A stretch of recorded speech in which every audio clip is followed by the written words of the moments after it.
Oduu keenya itti aanuun Komishinii Mirgoota Namoomaa Itoophiyaa qondaalota ABO mana hidhaa keessatti waggoota 3 darbaniif rakkataa jiraniif mari'achuu mootummaa naannoo Oromiyaa waliin beellama qabatu isaa ibse. Qondaaltota adda bilisummaa Oromoo manni murtii irra deddeebiin bilisa jedhuunis mootummaan erga ugguree waggoonni darbanii jiru dhimma kanarratti wabii xila'uun bal'inni oduu isaa qopheesseera.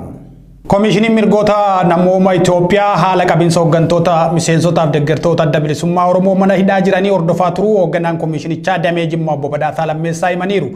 Deeggartoonni miseensonni ABO'f kaafaa akkaataa adeemsa seeraa bifaan hordofneen jumlaan hidhamaa jiraachuu komishinichi eereera.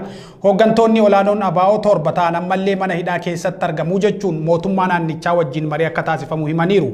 Humnoonni nageenyaa mootummaa hidhamtoota siyaasaa irratti sarbamiinsa mirga namoomaa raawwataa akka jiran komishinicha dabalatee qaamoleen biroos ibsaa turan.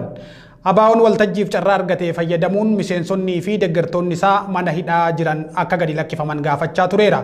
Lammiileen nagaa naannoowwan rakkoon nageenyaa keessa jiru keessa jiraatan poolisiif miliishonni mootummaa reebicha ulfaataa kan raawwataniif mirga kan sarban ta'uu eerameera.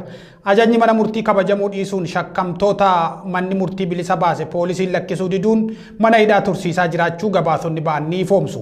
Komishinii Mirgoota Namoomaa Itoophiyaatti Dameen Jimmaa dhiyeenya kana ajaja mana murtii malee namoonni qabamuu fi hidhamuun jabaataa dhufuu eeruun gocha akkasii akka dhaabbatu irra deddeebiin gaafatus ittuu jabaataa dhufuu ibse. Sarbamiinsi mirga namoomaa lammiilee nagaa fi hidhamtoota irratti raawwatamu yeroodhaa gara yerootti dabalaa dhufuu ibsuun qaamni dhimmisaa ilaallatu tarkaanfii akka fudhatu gaafateera.